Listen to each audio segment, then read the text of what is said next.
Today I'm working on the instrument cluster out of my 97 F250. I bought this truck about 6 months ago. It's just an old work truck. The odometer never worked on it, so I had to do a little research to figure out what was the actual problem with it, and it turns out there is this tiny gear that actually runs the odometer, the dial face, and they're bad about breaking. This one was broken, so I ordered one.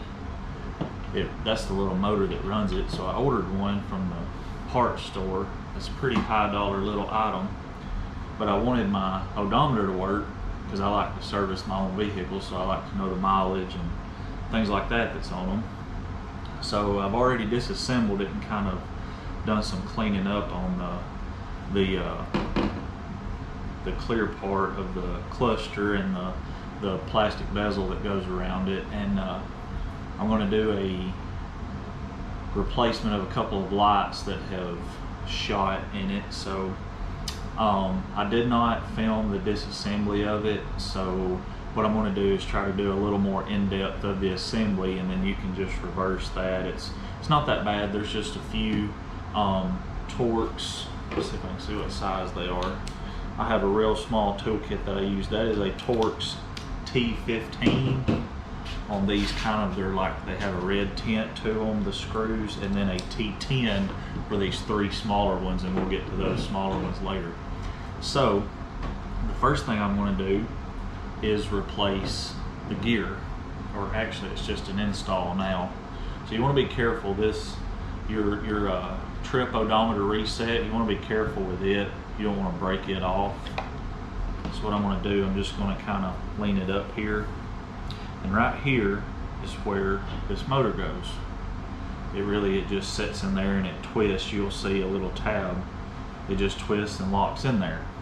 So I paid real close attention when I was disassembling this of how this gear was on the motor.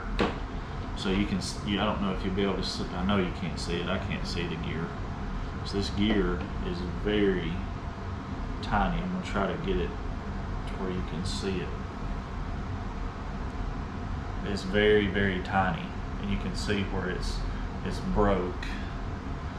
So what I did, I went down to the AutoZone. They could order it and have it here overnight, so that's what I did, because I really want to get this back going because I use this truck every day. And here is our new one.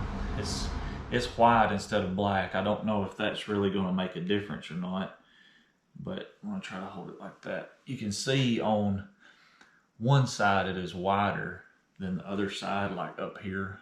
This part is wider, and that is the part that goes towards the motor. And the motor spins free, so I think it's okay. There's no flat sides on it. It's just a round shaft, no keyway or anything. So all it does is just slides on this little motor, allegedly. I think you have to get a little rough with it. It is tight, and you don't want to break your new one. Because like I said, this thing was $40 for this little gear. But you want to be sure it is seated almost at the bottom of this motor. Man, that thing is hard to get on. I can't get my hands. There we go. I think that'll be good.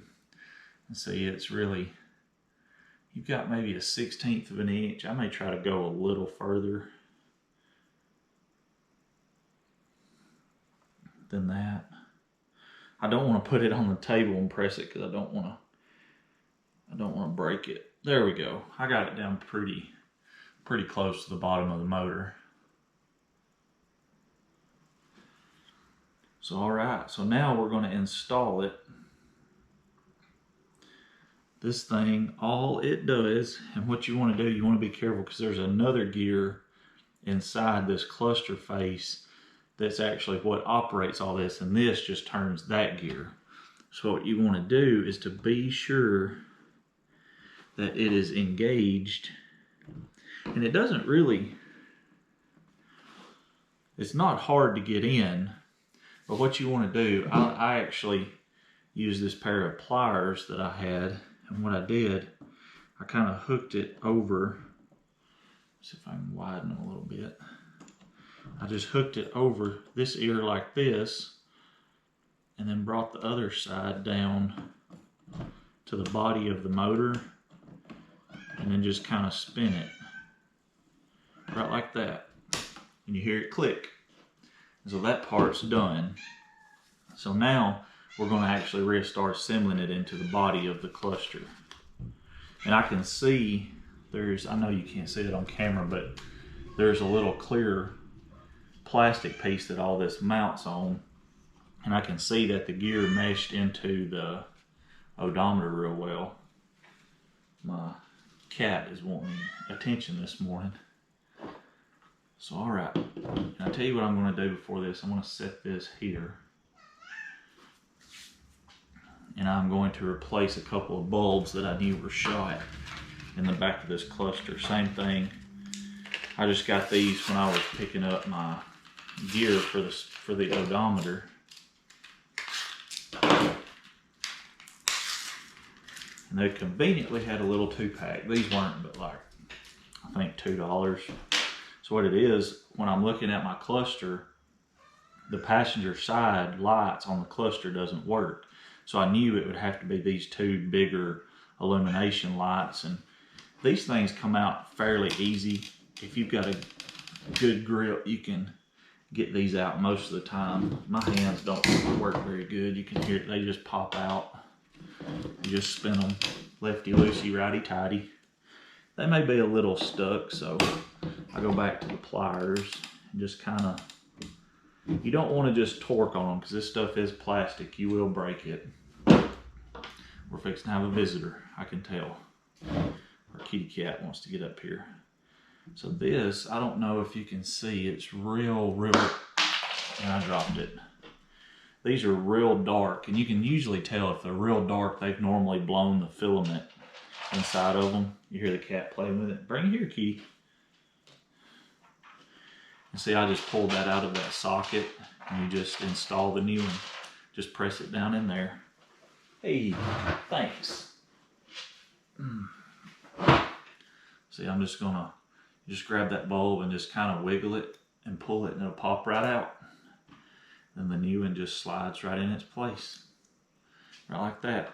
And these are very simple to put back in. There'll be 2 little tabs on each side that'll line up with 2 open holes in the cluster face. And then you just twist them righty-tighty, and they'll snap back in. Right like that. Now my whole cluster should light up. None of the warning lamps, which are these smaller ones, and they have different things that they work. Like this one, it says, it's printed right on the back of this circuit. Low fuel light, left turn, right turn, theft light, check suspension, low washer fluid, 4x4, and so on and so forth. Airbag, door ajar. There's a lot of those lights in here, so they all work. So I just really had to replace those illumination lights. So I'm going to flip it around. And the reason I'm doing this, the screws actually go in from the back side, but I want to be sure all of this lines up first. I really wanted to clean all of this, but since it's a printed circuit in here, I didn't want to get any of it wet, so I didn't even blow it out with compressed air because I knew everything else. The gauges worked, all the other stuff worked, so I just didn't want to get into it that much. All right, so this has 3 alignment tabs here and these 2, and that cluster will just set right down on it. Now the hard part of this is there is a connector. There's actually 2 connectors. This small one that runs your odometer motor that we put the gear on, and the printed circuit that they plug into this little circuit board, and they are hard to get to, and I really don't think you're going to be able to see me do it. So what I want to do is move this smaller one out of the way because I can plug it up last. And now this white one is very hard to get into place. I really don't know if you'll be able to see it on the video. It is difficult. And of course this thing, this little one, stays in your way the whole time. These things, and you will break them if you're not careful. So you want to be real careful. I've done stuff like this in the past, so I kind of have an idea on how rough I can get with this stuff. And there's another connector on the other side of this that doesn't have to be disconnected to take this apart. I just can't get my hands in there. My fingers are too big.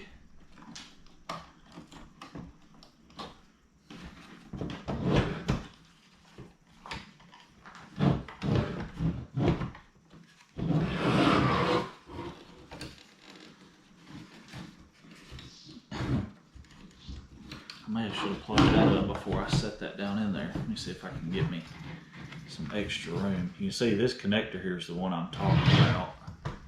And it plugs into this little, oh yeah, that worked better putting my hand under it like that. That gave me a little bit more, better access to it.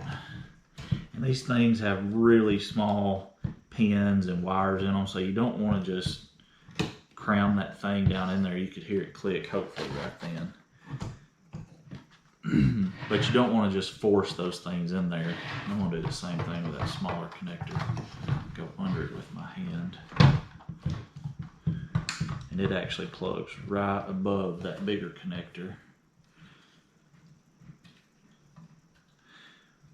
And I have little tools and pliers that I could use to make this a little easier, but a lot of folks out there, they don't have access to a lot of the tools I have, so I like doing this. I don't want to say the old-fashioned way, but doing it the way most people would have to do it, just with common hand tools you have around your house, not any special locking pliers or anything. And you see what I just did? I unplugged the big connector. See, they don't really lock in the best, but you just want them, they have little teeth that snaps in. That's connected. All right, we're all connected up, and now we're going to go back and line that up on the pin like that.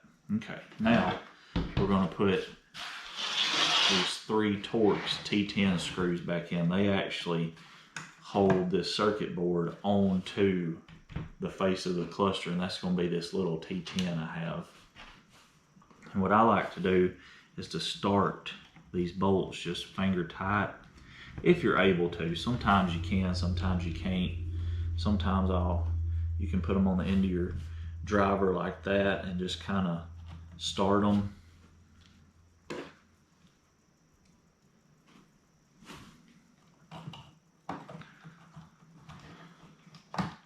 But it took me a while to find a video or any information really talking about this. It may be common knowledge. I have never seen it, and I've been around vehicles for a long time. I don't know if this is something that just started in the last few years, these gears going bad, because it is plastic, so over time they do go bad. It'll get brittle and break.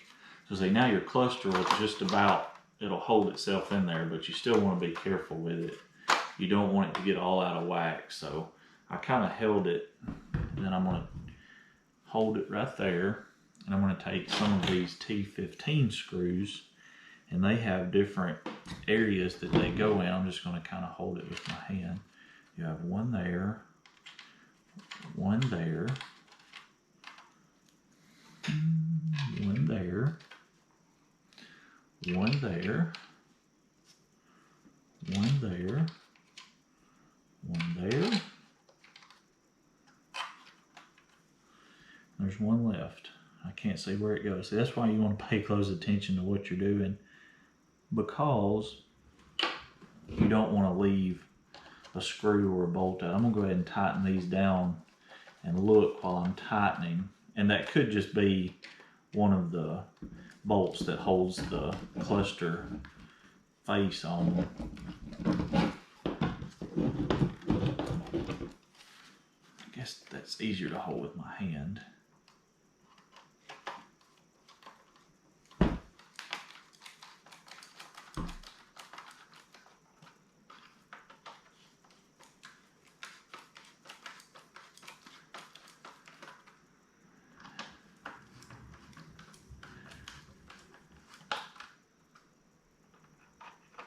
Some of y'all may think my methods are crude, but I did this for a lot of years, and it's just the video process. You really don't think how difficult this is to film and do at the same time. That's why I try to pay real close attention to my camera angles and things like that, so you can hopefully see the majority of what I'm doing. So I don't see another access point for one of these red screws, so I figure that's not an extra one. It just got mixed up with these screws out of that cluster face because they take the exact same ones. So all of that looks good. All of my screws are tight. So now we're going to flip over. We're going to reinstall the bezel and the face. We're on the downhill side of this. So what it is, this bezel goes on first. There's no holes it has to pass through. It'll just have the same 3 alignment tabs that the actual cluster itself has. And see, all this just kind of slides together. And see what that does, that gives you this little shelf for your illumination so you can see. Now this will use the same 3 alignment tabs as the cluster and the bezel, but there's a hole right here that goes all the way through this face for your trip reset. Your trip odometer reset. And you slide that. What I did was slide it through that hole first and then just let it set on those alignment tabs. Now what I'm going to do now is to see if my mind serves me right. Alright, I am back. I just had a little technical difficulty with my camera, so I'm going to try to start back before earlier. What I was saying, I thought I had an extra bolt left over. So what I'm doing, I'm going to count these. That's 4 and 3 is 7, and I've got 7 holes. So that was, I just had a bolt get mixed up with my other bolts, and they're all the same. You just want to be sure you're putting the right bolts back in the right place, which these are more screws, not bolts. But anywho, so there's 7. So we're going to take our T15, just run these down snug, because this is plastic and it will bust or crack. So you just, once it stops turning, you don't want to crank down on it, because you're just tightening these enough to hold everything together. See how it just, once it tightens, I stop. If you ever do any work on these, I mean, or if you work on them for a living like I did for a long time, you might see somebody's handiwork, or you may have done it yourself. You know, I've took stuff like this apart and they be over tightened, or somebody used like an impact driver on them and it'll just bust the face all up or crack it. One of the worst things I ever saw happen on these Fords in '98, I think they went to the digital readout. It was kind of over here on the right side of the cluster. They would be, the digital screen would go out, and you could, a lot of times you could just reach in there and tap it and the screen would come back up. I've had vehicles that done that, and one of the places I worked, that screen that went out, and the guy that was working on it, say you're looking at the cluster like this in your vehicle, this dude started bashing the dash of somebody's vehicle, and it busted the dash all to pieces. And I honestly can't remember what came of that, but I mean, that as a technician or a mechanic, it's your responsibility, or the shop's, to fix what you want to do. So over the years, I've just become very careful about what I do and how I do it. I try to treat everything I work on like it's my own, like I'm going to be driving it, so I want to take care of it. So honestly, that wasn't that bad of a deal. If I'm sorry I did not record the disassembly. I'm just being new to all this content creation stuff. I'm struggling with the recording aspect along with the doing things while you're filming. It's a lot harder than what I honestly thought it was. So if you need a video of it being torn apart, just leave me a comment and I'll create one for it, because this thing really, it comes apart really quick. These are fairly simple. And then I'll do a quick video of it. I don't want to do a video of installing it in the vehicle, because even when it comes to Ford vehicles, a lot of them are different. They all usually bolt in the same, but the bezels, the pieces of the dash that have to come off to get it out may be different. So I don't want to do a video just on this one truck. So I'll just do a short video of when I get it in to just verify that it is fixed. And I'll see y'all then. Hope you enjoyed it.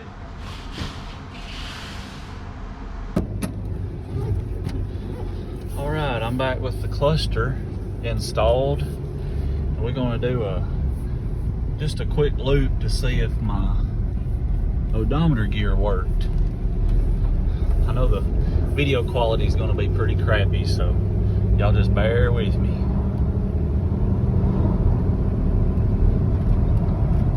Now, this thing was reset to 0 and had been the whole time I've had it. And you can see it's working now. The little trip meter is moving, so we know that's a confirmed repair. So now I'll be able to keep up with my mileage. So it may have been expensive for that little gear, but when it comes to things like that, it's a lot of times it's worth the money just to do it that way. That way you have peace of mind about everything. So hope y'all enjoyed it.